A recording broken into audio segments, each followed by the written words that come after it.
Operation सिंदूर के तहत भारत को अच्छी कामयाबी हासिल हुई है, लेकिन यह भी जानना काफी आवश्यक है कि जितनी भी विक्टिम फैमिलीज थी जो पहलगांव अटैक में काफी सफर किए, उनके परिवार वालों का क्या कहना है ऑपरेशन सिंदूर में। हमारे साथ अमर बंसल जी जुड़ रहे हैं, दिनेश मिरानिया के ये भाई लगते हैं।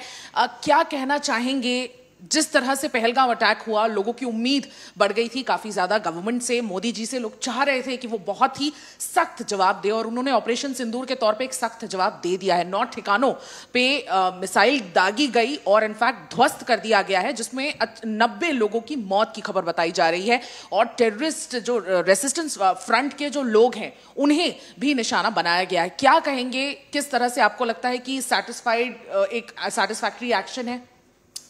आज जिस प्रकार ऑपरेशन सिंदूर का हमको सवेरे जानकारी मिली और 22 अप्रैल को पहलगांव का वह बर्बरतापूर्ण आतंकी हमला जो हमारे देश के हिंदुओं का वो खून की होली खेली है, और जिस प्रकार के आतंकवादी उनके परिवार के सामने उनके पतियों को गोली मारकर हत्या कर दी गई और उस माता बहनों की मांग के सिंदूर उजड़ गए। और हमारे देश में माताओं को सम्मान और सिंदूर की पवित्रता को जिस प्रकार रूप से देखा जाता है, आज मार्मिक रूप से हम देखें तो हमारे देश के प्रधानमंत्री अपने आप में भावुक रहे। उस दिन वो प्रवास में थे विदेश में, तत्काल उनका वापस आना, हमारे देश के गृह मंत्री तत्काल यहाँ से पहलगांव जाना और उन परिवार से मिल करके जब कहते हैं कि नहीं, एक एक आतंकी किसी को भी बख्शा नहीं जाएगा, और आज वह यथार्थ के रूप में परिणत होते हुए देखते हुए हमारे मन के कुछ शांति है।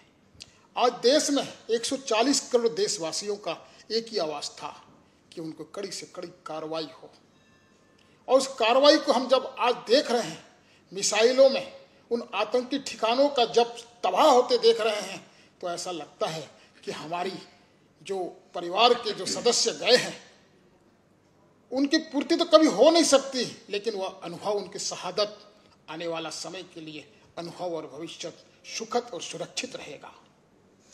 बिल्कुल, पहलगांव का अटैक जैसे आपने कहा 22 अप्रैल को किया गया और 15 दिन के भीतर ही ये अटैक कर दिया गया है पाकिस्तान पर।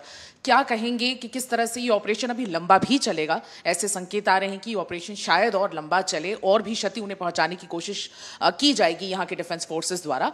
क्या लगता है आपको कि किस तरह से और जस्टिस इंश्योर किया जा सकता है? क्योंकि लगातार लोगों की तरफ से यह मांग उठ रही थी कि बहुत ही करारा जवाब देने की जरूरत है और इस बार इंडिया शांत नहीं रहेगा।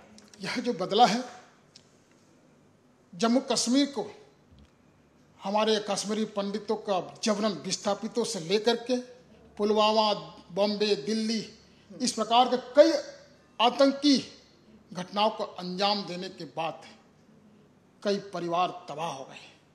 आज उस परिवार का अंधकारमय जीवन को देखते हुए लगता है कि भारत कहीं न कहीं उनके ऊपर कुछ कर नहीं पा रहा है, लेकिन अब समय बदल चुका है, समय की मांग है अब कुछ कर गुजरने की।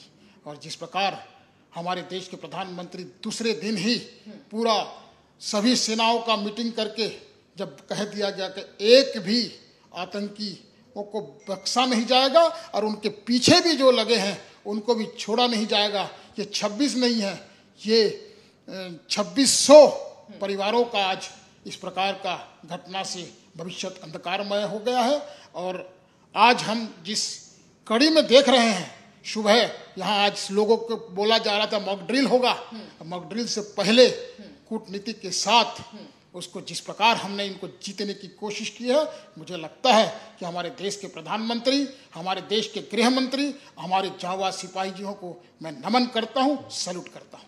बिल्कुल, जो परिवार वाले हैं वो कहीं ना कहीं अभी भी लंबे एक दुख के दौर से गुजर रहे हैं, लेकिन मन में एक शांति है कि इंडियन एयर फोर्सेस ने और हमारे इंडियन आर्म्ड फोर्सेस ने जवाब जो है करारा दे दिया है। और प्राइम मिनिस्टर नरेंद्र मोदी और होम मिनिस्टर अमित शाह के लिए भी ये मैसेज है कि हम आपके साथ हैं, आगे बढ़िए और जितनी क्षति कर सके उतनी करिए। लेकिन कहीं ना कहीं जितने भी परिवार हैं जो अफेक्ट हुए हैं पहलगांव अटैक में और 26/11 इन सारे टेररिस्ट अटैक्स में जो पास्ट में हुए हैं, उन सभी परिवारों को कहीं ना कहीं मन में शांति आज जरूर मिली है।